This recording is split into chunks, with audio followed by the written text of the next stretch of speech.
I just love this part. Cameron, this is a pandemic production that runs on Venezuela.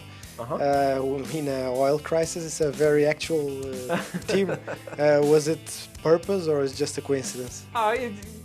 Kind of purposeful. Like, you know, we try and make the game rip from the headlines in a way. You know, like we want it to feel connected to reality, but it's not a very serious take on it. You know, it's a little bit like a James Bond movie or something. You know, where it's set in real countries and there's sort of semi-real situations, but it's not a serious take on it. You know, it's an action movie take on it.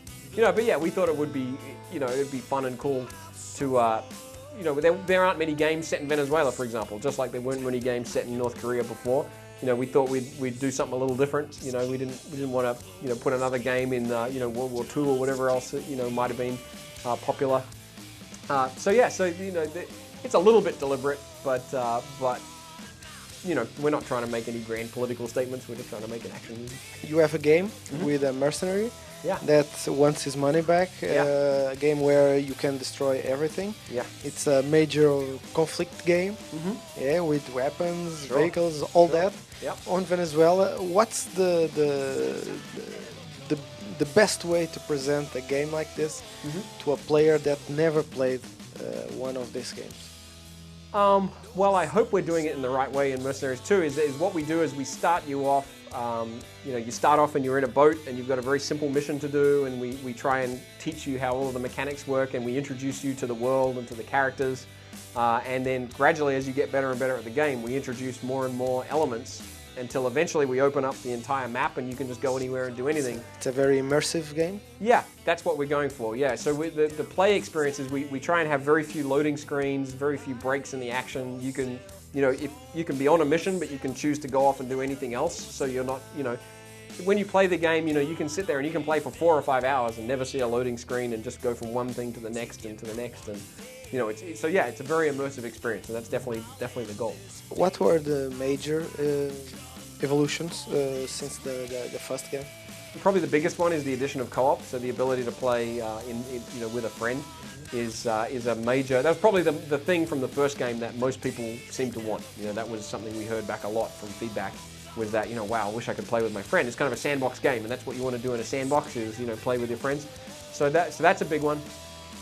You know, we've added a lot more destruction. You know, the ability to destroy things is greatly increased. You know, and the detail of that destruction is greatly increased too. So it's now there's a little more of a tactical element to it. You know, things can fall on other things and crush them. Things come apart in pieces. There's a little more variety in how things explode and come apart. So that's a big step.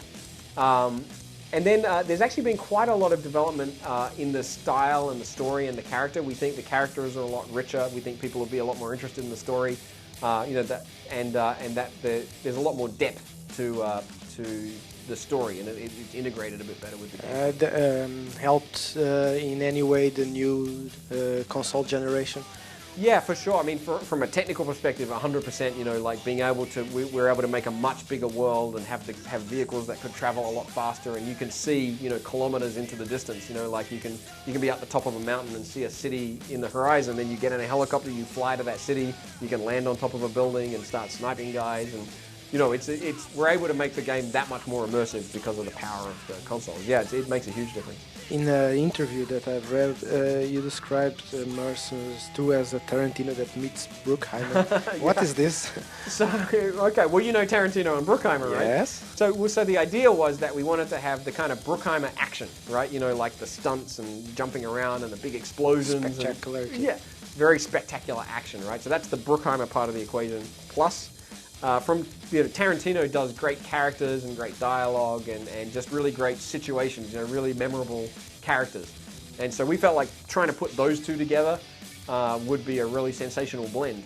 And so, you know, whether or not we succeeded, that's for other people to judge. But that was part of our inspiration. Do you feel a real mercenary playing the game? I think so, yeah. I mean, I think Christian and Matthias, the 3 mercs that you can play, are pretty cool characters now. I think they're pretty genuine badasses with kind of memorable personalities. And so yeah, so I think we made a huge step forward in the characters and the story. And I think for Mercs 3, assuming they let me make one, I think we can take that even further. You can choose them on a cooperative multiplayer mode. It's co-op online. So I can be playing my game, and I can send you an invite over Xbox Live or PlayStation Network, and you receive that, you jump into the game, you can select your character, you can actually bring in your save game so that you can be working on your money, you can be earning money for your game, you can be earning achievements on the 360 and stuff like that. And you kind of jump into where I am in the game and we play through the game together. You can leave anytime you like without interrupting me. You can come back anytime you like. You come in as an additional merc, and if you leave, then you leave, right? So let's say I'm playing Jen, you come in as Matthias. When you leave, Matthias will leave the game and I'm back to playing solo.